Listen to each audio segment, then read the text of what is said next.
Hi అండి, అందరికీ నమస్కారం. మీరు చూస్తున్నారు స్మార్ట్ క్విజ్ మంత్ర.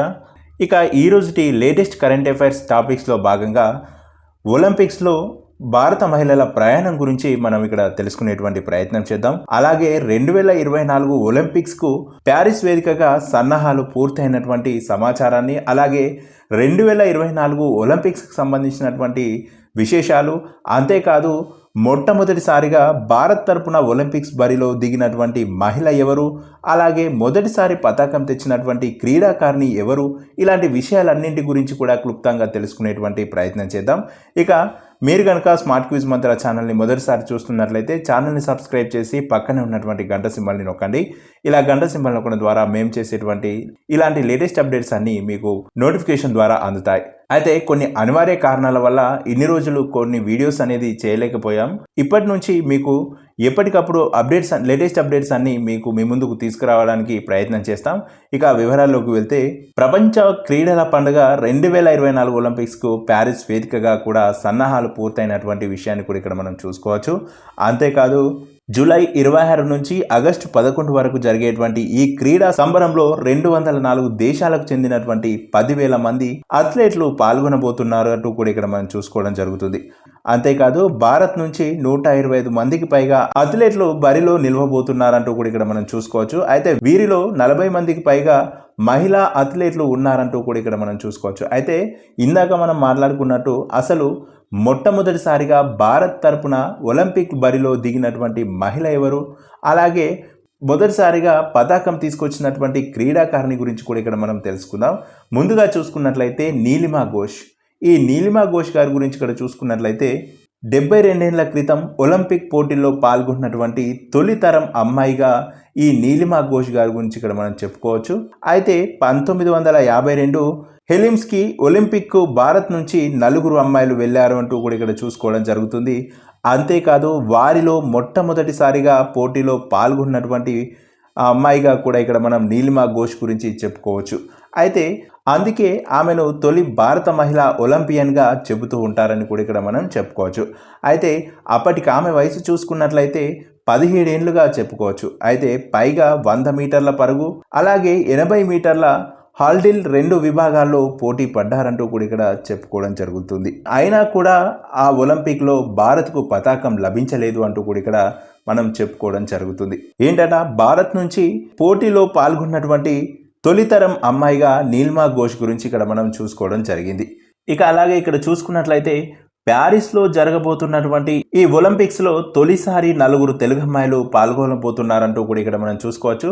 అంతేకాదు 125 మంది సభ్యుల భారత బృందంలో 6 తెలుగు క్రీడాకారులకు చోటు దక్కింది అంటూ కూడా ఇక్కడ మనం చూసుకోవడం జరుగుతుంది. అంతేకాదు వారిలో 4 అమ్మాయిలు ఉన్నారంటూ కూడా ఇక్కడ మనం చూసుకోవచ్చు. అయితే తెలుగు రాష్ట్రాల నుంచి మొదటిగా ఒలింపిక్లో పాల్గొన్నది మాత్రం మేరీ లీలా రావ్ అని కూడా ఇక్కడ మనం చెప్పుకోవడం జరుగుతుంది. ఈ మేరీ లీలా రావ్ మచిలీపట్నానికి చెందినటువంటి ఆమె 16 ఏళ్లకే ఒలింపిక్స్ ట్రాక్పై పరుగు తీశారంటూ కూడా ఇక్కడ మనం చూసుకోవడం జరుగుతుంది. అంతేకాదు ఆమె తండ్రి ఎంకే రావు ఒక అథ్లెట్. అయితే ఈయన స్ఫూర్తితోనే మేరీ అమెరికాలో శిక్షణ తీసుకున్నారంటూ కూడా ఇక్కడ చెప్పుకోవచ్చు. అంతేకాదు 12 ఏళ్ల వయసులో స్ప్రింటర్గా మారారు ఆమె అని చెప్పవచ్చు. స్ప్రింటర్గా మారారు అని ఆమె గురించి ఇక్కడ మనం చెప్పుకోవచ్చు. ఇకపోతే తెలుగుదనం ఉట్టిపడేలా చీరెలో ఉండే ఆమె పరుగు సమయంలో మాత్రం షార్ట్స్కి మారేవారు. ఏంటట, తెలుగుదనం ఉట్టిపడేలా చీరలో ఉండేటువంటి ఆమె పరుగు సమయంలో మాత్రమే షార్ట్స్కి మారేవారు అంటూ కూడా చెప్పుకోవచ్చు. అంతేకాదు 100 మీటర్ల పరుగు, అలాగే 80 మీటర్ల హార్డిల్స్లో శిక్షణ తీసుకొని ఒలింపిక్స్లో పోటీ పడ్డటువంటి వ్యక్తిగా కూడా ఇక్కడ మనం ఈ మేరీ లీలా రావ్ గురించి ఇక్కడ మనం చెప్పుకోవచ్చు. ఇక్కడ చూసుకున్నట్లయితే 1956లో మెల్బోర్న్లో జరిగినటువంటి ఒలింపిక్స్లో పోటీ పడిన ఏకైక భారతీయ మహిళగా ఈ మేరీ లీలా రావ్ గురించి చెప్పుకోవడం జరుగుతుంది. అయితే తొలి రౌండ్లోనే వెనుదిరిగినటువంటి వ్యక్తిగా కూడా చెప్పుకోవచ్చు. అయితే ఆసియాలోనే అత్యంత వేగంగా పరిగెత్తేటువంటి మహిళల్లో ఒకరిగా నిలిచినటువంటి ఈ మేరీ 1958 ఆసియన్ గేమ్స్లో కాంస్య పతకాన్ని గెలుచుకున్నారంటూ కూడా ఇక్కడ మనం చెప్పుకోవడం జరుగుతుంది. అంతేకాదు ఈమె కేవలం స్ప్రింటర్గానే కాకుండా ఫుట్బాల్, గోల్ఫ్ క్రీడాకారిణిగా కూడా రాణించినటువంటి వ్యక్తిగా ఇక్కడ మనం ఈ మేరీ లీలా రావ్ గురించి చెప్పుకోవడం జరిగింది. ఇక్కడ మరికొన్ని పథకాలు గెలిచినటువంటి భారత మహిళల గురించి ఇక్కడ మనం చూసుకున్నట్లయితే ఇప్పటి వరకు జరిగినటువంటి 24 ఒలింపిక్స్ క్రీడల్లో 7 భారత మహిళా అథ్లెట్లు 8 పథకాలు సాధించారంటూ కూడా ఇక్కడ మనం చూసుకోవచ్చు. అంతేకాదు ఈ ఒలింపిక్ పథకాల్లో తెలుగు తేజాలే 3 పథకాలు సాధించి సత్తా చాటారంటూ కూడా ఇక్కడ వీరి గురించి ఇక్కడ మనం చెప్పుకోవడం జరుగుతుంది. అందులో చూసుకున్నట్లయితే కరణం మల్లేశ్వరి. ఈ కరణం మల్లేశ్వరి గారి గురించి ఇక్కడ మనం చూసుకున్నట్లయితే 2000 సిడ్నీ ఒలింపిక్స్ లో కాంస్య పథకంతో తెలుగు తేజం కరణం మల్లేశ్వరి ఒలింపిక్స్ చరిత్రలో పథకం సాధించిన తొలి భారత మహిళా అథ్లెట్ గా సత్తా చాటారంటూ కూడా ఇక్కడ మనం కరణం మల్లేశ్వరి గురించి ఇక్కడ చెప్పుకోవడం జరుగుతుంది. అంతేకాదు ఒలింపిక్స్ లోనూ పథకం గెలవవచ్చనే నమ్మకం చాలా మంది మహిళా అథ్లెట్లకు కలిగింది కూడా అప్పుడే అంటూ కూడా ఇక్కడ మనం ఈ కరణం మల్లేశ్వరి విజయంతో చూసుకోవడం జరుగుతుంది. అంతేకాదు మహిళా 54 కేజీల వెయిట్ లిఫ్టింగ్తో కరణం మల్లేశ్వరి ఈ పథకం సాధించారంటూ కూడా ఇక్కడ చెప్పుకోవడం జరుగుతుంది. ఏంటట మహిళ 54 కేజీల వెయిట్ లిఫ్టింగ్లో కరణం మల్లేశ్వరి ఈ పథకం సాధించారంటూ కూడా ఇక్కడ మనం చూసుకోవడం జరుగుతుంది. ఇకపోతే స్నాచ్లో 110 కిలోలు, క్లీన్ అండ్ జెర్క్ విభాగంలో 130 కిలోలు, మొత్తం 240 కిలోలు ఎత్తి మల్లేశ్వరి కంస్య పథకాన్ని ముద్దాడారంటూ కూడా ఇక్కడ మనం చూసుకోవడం జరుగుతుంది. ఏంటట 54 కేజీల వెయిట్ లిఫ్టింగ్ లో కరణం మల్లేశ్వరి ఈ పథకాలు సాధించారు. అంతేకాదు స్నాచ్ లో 110 కిలోలు, క్లీన్ అండ్ జెర్క్ విభాగంలో 130 కిలోలు, మొత్తం కలిపి 240 కిలోలు ఎత్తి మల్లేశ్వరి కంస్య పథకాన్ని ముద్దాడినటువంటి వ్యక్తిగా ఇక్కడ మనం ఈమె గురించి చెప్పుకోవచ్చు. ఇక మరొక మహిళా శక్తి గురించి ఇక్కడ మనం చూసుకున్నట్లయితే సైనా నెహ్వాల్. ఈ సైనా నెహ్వాల్ గురించి ఇక్కడ చూసుకున్నట్లయితే 2012 లండన్ ఒలింపిక్స్లో సైనా నెహ్వాల్ బ్యాడ్మింటన్ మహిళా సింగిల్స్లో కంస్య పథకంలో భారత బ్యాడ్మింటన్ సత్తాను ప్రపంచానికి చాటి చెప్పినటువంటి అమ్మాయిగా ఇక్కడ మనం చెప్పుకోవచ్చు. అంతేకాదు చైనాకు చెందిన వాంగ్జిన్ గాయం కారణంగా పోటీ నుంచి తప్పుకోవడంతో సైనా నెహ్వాల్ కంస్య పథకాన్ని కైవసం చేసుకున్నటువంటి వ్యక్తిగా కూడా ఇక్కడ మనం చెప్పుకోవచ్చు. అంతేకాదు ఒలింపిక్స్ పథకం గెలుచుకున్నటువంటి మొదటి భారతీయ బ్యాడ్మింటన్ క్రీడాకారిణిగా కూడా ఇక్కడ మనం సైనా నెహ్వాల్ గురించి చెప్పుకోవడం జరుగుతుంది. సో ఇది సైనా నెహ్వాల్కు సంబంధించినటువంటి నేపథ్యంగా మనం ఇక్కడ చూసుకోవచ్చు. అంతేకాదు ఇక్కడ మరొక మహిళ గురించి ఇక్కడ మనం చూసుకున్నట్లయితే మేరీ కోమ్. ఈ మేరీ కోమ్ 2012 లండన్ ఒలింపిక్స్లో మహిళా ఫ్లైమ్ వెయిట్ బాక్సింగ్లో స్టార్ బాక్సర్ మేరీ కోమ్ కంస్య పథకాన్ని కైవసం చేసుకున్నటువంటి వ్యక్తిగా ఇక్కడ మనం మేరీ కోమ్ గురించి ఇక్కడ చెప్పుకోవడం జరుగుతుంది. అంతేకాదు మరొక అమ్మాయి మనం చూసుకున్నట్లయితే పివి సింధు. ఈ పివి సింధు పేరు మనకు కొత్తగా పరిచయం చేయాల్సినటువంటి అవసరం లేదు. సో ఇక్కడ మనం చూసుకున్నట్లయితే ఎందుకంటే ప్రతి ఒక్కరికి తెలిసినటువంటి సుపరిచితమైనటువంటి పేరుగా మనం ఇక్కడ పివి సింధు గురించి చెప్పుకోవచ్చు.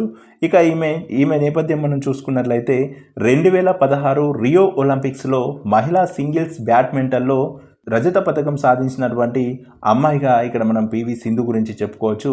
అంతేకాదు ఈమె యొక్క స్పెషాలిటీ ఏంటంటే భారతదేశపు అతి పిన్న వయస్కురాలైనటువంటి ఒలింపిక్ పతాక విజేతగా చరిత్ర సృష్టించినటువంటి అమ్మాయిగా కూడా ఇక్కడ మనం పివి సింధు గురించి చెప్పుకోవడం జరుగుతుంది. అంతేకాదు 2020 టోక్యో ఒలింపిక్స్లో కూడా కంస్య పథకాన్ని సాధించి అరుదైన రికార్డును సొంతం చేసుకున్నటువంటి వ్యక్తిగా కూడా ఈమె గురించి ఇక్కడ మనం మాట్లాడుకోవచ్చు. అంతేకాదు మరొక పాయింట్ చూసుకున్నట్లయితే ఒలింపిక్స్లో 2 పథకాలు సాధించి అథ్లెట్గా సింధు చరిత్ర సృష్టించారంటూ కూడా ఇక్కడ పివి సింధు గురించి ఈ నేపథ్యంలో మనం చూసుకోవచ్చు. ఇక ఇక్కడ మరొక మహిళ గురించి మనం చూసుకున్నట్లయితే సాక్షి మాలిక్. ఈ సాక్షి మాలిక్ గురించి చూసుకున్నట్లయితే 2016 రియో ఒలింపిక్స్లో మహిళల 58 కేజీల విభాగంలో భారత రెజ్లర్ సాక్షి మాలిక్ కంస్య పతాకాన్ని సాధించి ఒలింపిక్స్లో పతాకం సాధించిన తొలి భారతీయ మహిళా రెజ్లర్గా అవతరించినటువంటి వ్యక్తిగా ఇక్కడ మనం ఈ సాక్షి మాలిక్ గురించి ఇక్కడ చెప్పుకోవడం జరుగుతుంది. ఇక మరొక వ్యక్తి గురించి చూసుకున్నట్లయితే మీరాబాయి చాను. ఈ మీరాబాయి చాను గురించి చూసుకున్నట్లయితే 2020 టోక్యో ఒలింపిక్స్ మహిళా 49 కేజీల వెయిట్ లిఫ్టింగ్లో మీరాబాయి చాను 202 కేజీల బరువు ఎత్తి రజత పథకాన్ని గెలుచుకున్నటువంటి అమ్మాయిగా కూడా ఇక్కడ మనం చెప్పుకోవచ్చు. ఇంకా మరొకరి గురించి ఇక్కడ మనం చూసుకున్నట్లయితే లోవ్లీనా బోర్గోహైన్. 2020 టోక్యో ఒలింపిక్స్లో బాక్సింగ్లో బాక్సర్ లోవ్లీనా బోర్గోహైన్ కంస్య పథకాన్ని కూడా సాధించినటువంటి వ్యక్తిగా ఇక్కడ మనం ఈమె గురించి చెప్పుకోవడం జరుగుతుంది.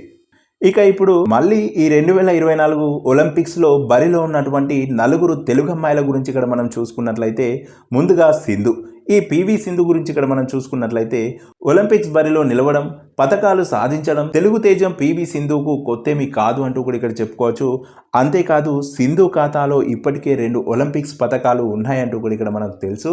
ఇకపోతే ఈసారి మరో పతకం సాధించాలని సింధు పట్టుదలగా ఉన్నటువంటి విషయం కూడా ఇక్కడ మనం ఈ నేపథ్యంగా చూసుకోవచ్చు. ఇక ఈ బరిలో ఉన్నటువంటి రెండవ వ్యక్తి గురించి చూసుకున్నట్లయితే నిఖత్ జరీన్.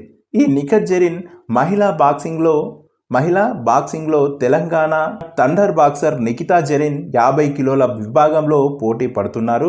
ఇక అంతేకాదు ఇప్పటికే 2 సార్లు ప్రపంచ ఛాంపియన్ టైటిల్ సంపాదించిన నిఖత్ జరీన్ ఒలింపిక్స్లో పతకాన్ని సాధించాలనే పట్టుదలతో ఉన్నటువంటి అమ్మాయిగా మనం ఇక్కడ చూసుకోవచ్చు. ఇక మూడవ అమ్మాయి గురించి చూసుకున్నట్లయితే జ్యోతి ఎర్రాజీ. ఈ జ్యోతి ఎర్రాజీ గురించి చూసుకున్నట్లయితే మహిళా 100 మీటర్ల హార్డిల్స్ రేసులో భారత్కు ప్రాతినిధ్యం వహిస్తున్నటువంటి తొలి మహిళా అథ్లెట్గా జ్యోతి చరిత్ర సృష్టించనున్నారంటూ కూడా ఇక్కడ మనం చూసుకోవచ్చు. ఈమె యొక్క నేపథ్యం చూసుకున్నట్లయితే విశాఖపట్నం నుంచి భారత ట్రాక్ అండ్ ఫీల్డ్లోకి దూసుకొచ్చినటువంటి జ్యోతి తన ప్రపంచ ర్యాంకింగ్ ఆధారంగా ప్యారిస్ ఒలింపిక్స్లో పాల్గొనడానికి అర్హత సంపాదించారంటూ కూడా ఇక్కడ మనం జ్యోతి ఎర్రాజీ గురించి ఇక్కడ మనం చెప్పుకోవచ్చు. ఇక 4వ అమ్మాయి గురించి ఇక్కడ మనం చూసుకున్నట్లయితే శ్రీజ ఆకుల.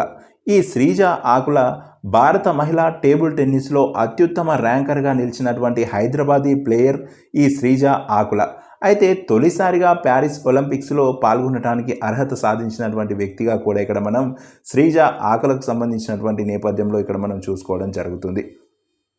సో చూశారు కదా, ఈసారి ఈ 2024 ప్రపంచ ఒలింపిక్స్లో భారత మహిళలు సత్తా చాటబోతున్నటువంటి సమాచారాన్ని ఈ లేటెస్ట్ కరెంట్ అఫైర్స్ ద్వారా మీ ముందుకు తీసుకురావడం జరిగింది. ఇలాంటి మరెన్నో టాపిక్స్ కోసం స్మార్ట్ క్విజ్ మంత్ర ఛానల్ని సబ్స్క్రైబ్ చేసి పక్కనే ఉన్నటువంటి గంట సింబల్ని నొక్కండి. ఇలా గంట సింబల్ నొక్కడం ద్వారా మేము చేసేటువంటి ఇలాంటి లేటెస్ట్ అప్డేట్స్ అన్నీ మీకు ఎప్పటికప్పుడు నోటిఫికేషన్ ద్వారా అందుతాయి. ఇక మరొక లేటెస్ట్ అప్డేట్తో మరొక ఇంట్రెస్టింగ్ టాపిక్తో మళ్ళీ మీ ముందుకు వస్తాను. అంతవరకు సెలవు.